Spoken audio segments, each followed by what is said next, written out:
Hey guys, so I'm back with another video, and today's video is going to be my August wrap-up, which is really weird that September is rolling around. In the month of August, I finished 3 books, and I am currently in the middle of 4 books, so let's go ahead and jump right into this. The first book I finished was Harry Potter and the Order of the Phoenix by J.K. Rowling, of course. This book, I've talked about this a little bit in some of my other videos that kind of feature Harry Potter content, but since this is my first time reading through the series, which I'm totally loving so far, I am such at a tie between Prisoner of Azkaban and The Order of the Phoenix being my favorite book. I both love them because they feature my all-time favorite character, Sirius Black, and it's just so much happens, particularly in this book. So freaking much happens, and I just can't, and I really love this.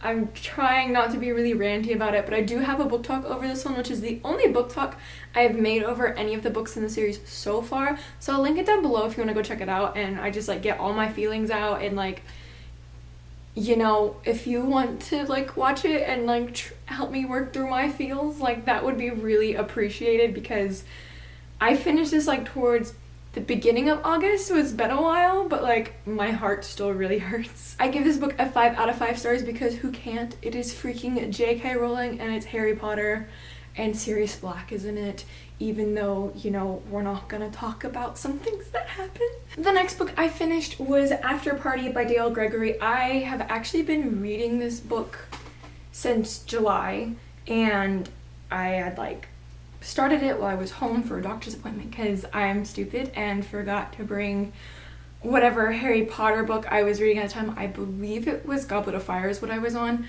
and I forgot it in my apartment, and so I was like, well, I'll just pick up a really short book. I was hoping I would have finished this before I got back, but I didn't, so it's been sitting there, and I finally got around to finishing reading it.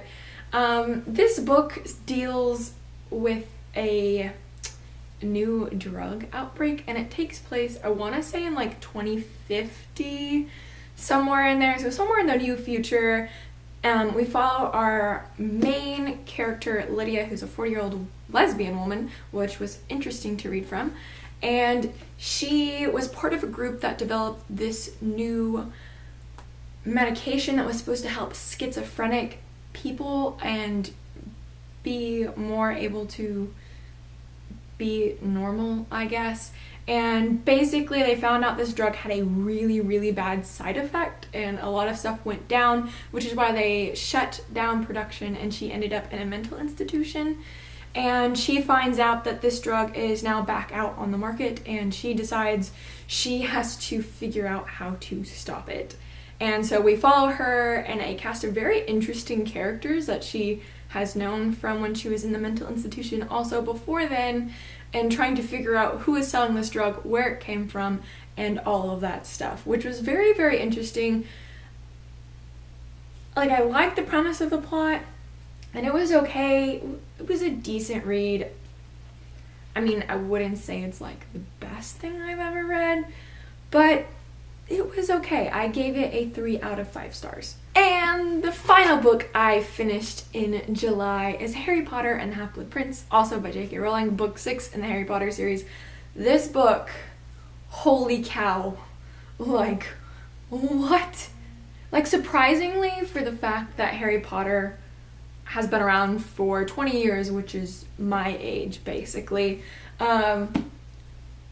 I really haven't been spoiled for that much. I mean, I watched the first 4 movies when they came out, but then Goblet of Fire really terrified me as a child, so I stopped watching them.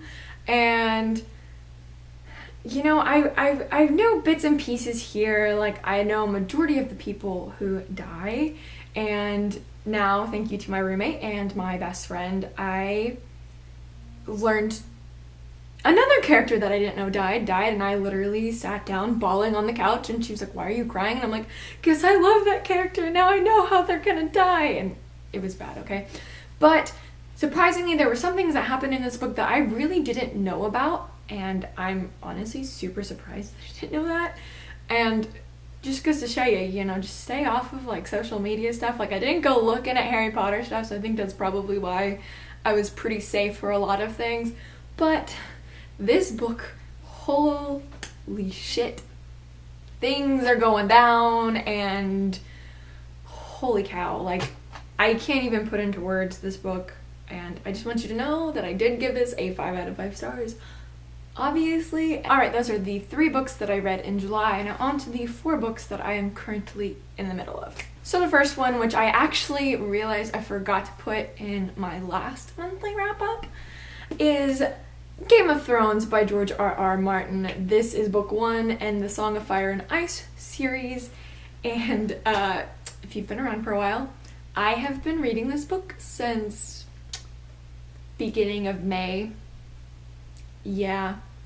I'm like still not even halfway through this book, and it's not that I don't like it. I do like it. It's just very dense, and I can't sit down and read it all the time, all the way through. I have to take breaks and read it. And also I'm in the middle of Harry Potter, so I'm like, gotta finish Harry Potter before I move on to this to try and finish it. But surprisingly, like I said, I really haven't touched this. I read like 1 chapter on our cruise, and then I haven't touched it since then, and I hadn't read it since like May. So, but surprisingly, I got through 1 chapter, which is like almost 15 pages. So I read 15 pages of this in August, and I mean, I want to finish it, but it's just so much all at once. And honestly though, reading, like taking that couple month break and coming back, like I felt like it was a lot easier to read than when I first picked it up and was just like trying to chug through it. So maybe that's what I need to do, is just like take breaks as I read this, because it's a lot to take in. The second book I am in the middle of, which should be no surprise at all, is Harry Potter and the Deathly Hallows, book 7 in the Harry Potter series by J.K. Rowling. I am currently 180 pages into this, and like I'm enjoying it, but like I'm in this weird state where like I want to read it because I want to know what happens, but I also don't want to read it because I know a lot of people die, particularly a lot of characters that I like. Like at the point where I'm at, we've already lost 2 characters, and I'm like, what's gonna happen now? Because I just don't, like, I want to know what happens, but I don't want to read on because I don't want to physically feel this pain that I'm going to feel with this book, but I know I need to. But like, so like I'm like taking my time with this book. The last 2 books that I started in August are actually school books, so yeah, let's jump into this. First book I started reading is The Things They Carried by Tim O'Brien. This I actually have to read for my creative writing class. We're slowly going through it. I have currently read 60, I'm on page 62 because that's where we stopped for this week, and I'm enjoying it. If you haven't read this book, which I'd never even heard of it, it is written by Tim O'Brien, who actually is a American vet who served in Vietnam, and this is just it says it's fiction, but really it's creative nonfiction because he took premises from actual stories and things that happened to him while he was in Vietnam and added things and changed things, you know, and I'm honestly really enjoying it, and I love the way he writes. It's just so, like, there's no way to like explain it. Like, it feels like a story, but then it also feels like prose, but it feels like poetry, and it's like all lyrical.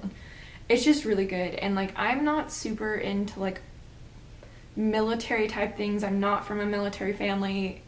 I mean, my grandpa was in the Navy, but like he never talked about it, so I'm not really into that kind of thing. But like I would seriously suggest people picking this up because it's really good and it really packs a punch. And the last book, which is not really exciting at all, is The Paranoid Style in American Politics by Richard Hofstadter.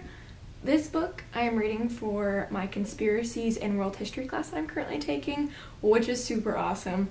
But this book, like, it's just this guy's essays he wrote back in the 50s and 60s about conspiracy and like stuff and politics, which is where a lot of this like begins.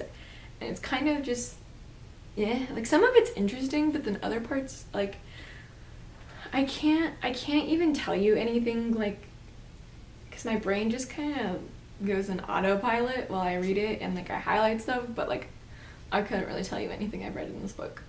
I just wait for class and we talk about it and I write notes on it. Okay, so that is it for my August wrap up. Just a quick FYI, I do not know if I will be doing any more monthly wrap-ups because classes are in full gear and it's kicking my ass, and I really have not had time to read other than what I am currently reading for my classes. So can't guarantee there's gonna be a wrap-up from like September to like November. You know, we'll see. I might just wait and do like a big monthly wrap-up. It just depends how much I get to read. If I don't read that much, I'll just wait and do a monthly collab wrap-up. So yeah, pray for me. Anyway, so that is going to be it for this video. If you liked it, give it a big thumbs up, and don't forget to subscribe if you want to see more videos from me. And yeah, all my social media links are down below if you want to friend me or follow me or whatever. It's totally cool with me. Until then, I will see you guys next Thursday. Goodbye!